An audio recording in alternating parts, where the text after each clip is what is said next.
is the Strait of Hormuz considered one of the most critical choke points in global energy security? Because between 20 and 25% of the world's oil exports go through the Strait of Hormuz. And therefore, it is, as you mentioned, a choke point, a critical passage for the world economy, which is also why the Iranian Islamic Republic has threatened many times in the past to block the Strait of Hormuz in order to blackmail the United States and the larger industrialized economies. The mullahs know, the Islamic Republic knows that threatening the Straits of Hormuz can put pressure and puts pressure, in fact, on the world economy.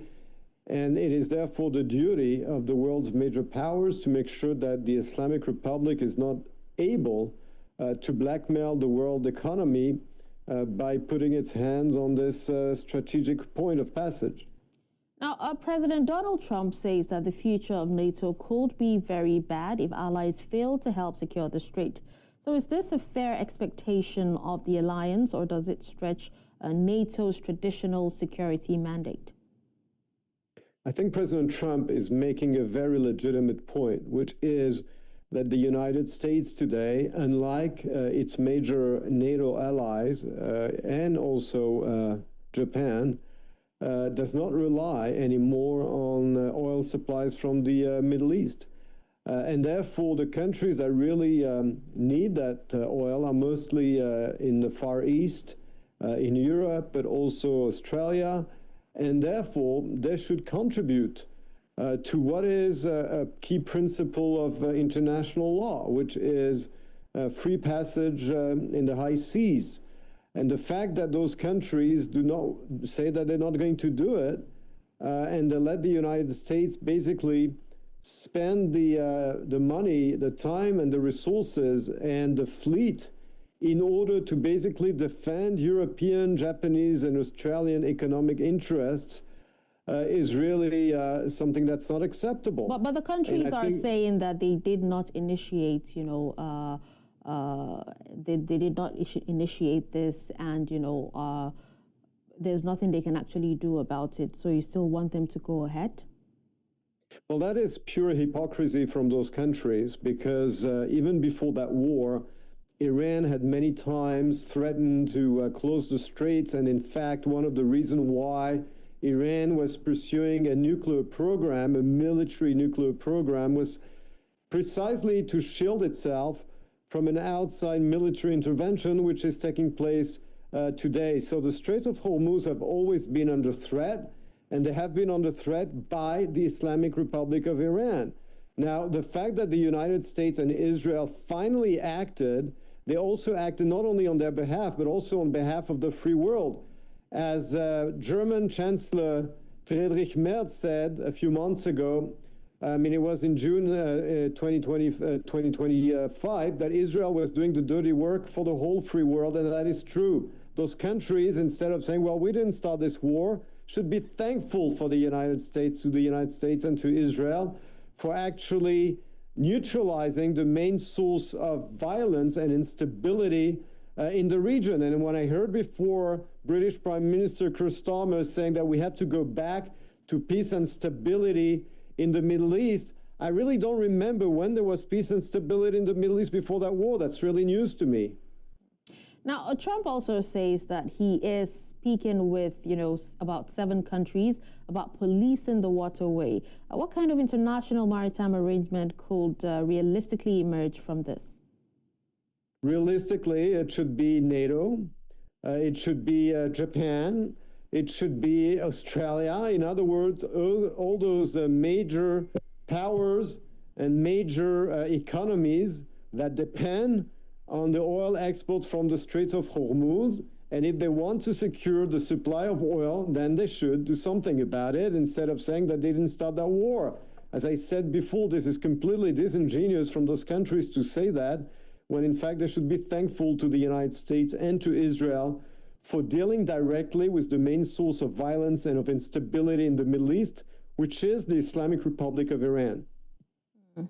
Now, The U.S. president, suggested China should also help ensure the passage remains open. Now, from a geopolitical standpoint, is it realistic to expect Beijing to cooperate on security operations in such a sensitive region, considering that China and the U.S., have also been at loggerheads for some time now?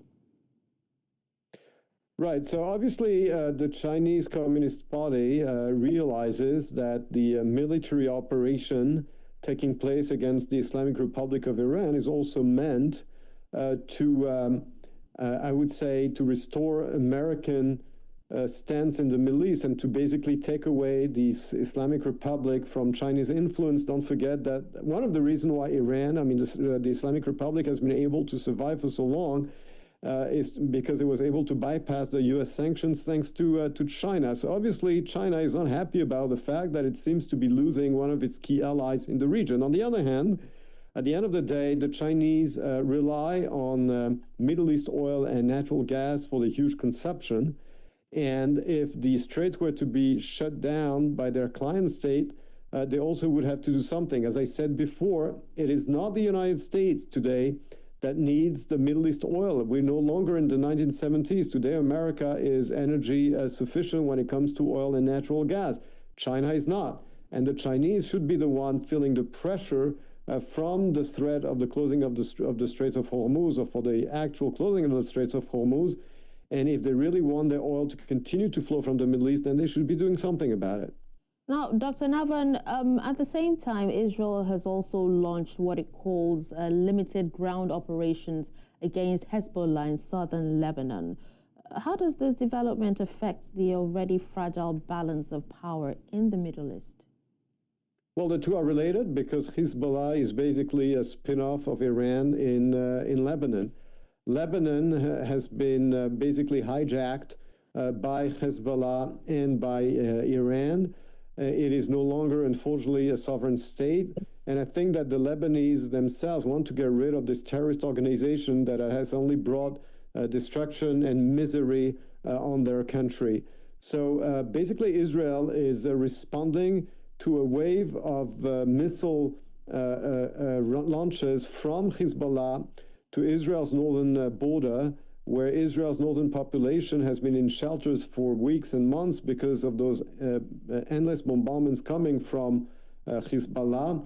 And therefore, since the Lebanese government is neither able nor willing to confront Hezbollah, Israel has to do the job itself, which is what it is doing right now in an operation of self-defense to dismantle Hezbollah's missile capabilities and to make sure that Israel's northern border is quiet and that its residents in the north are able to live a normal life without the constant threat of bombardment from Hezbollah.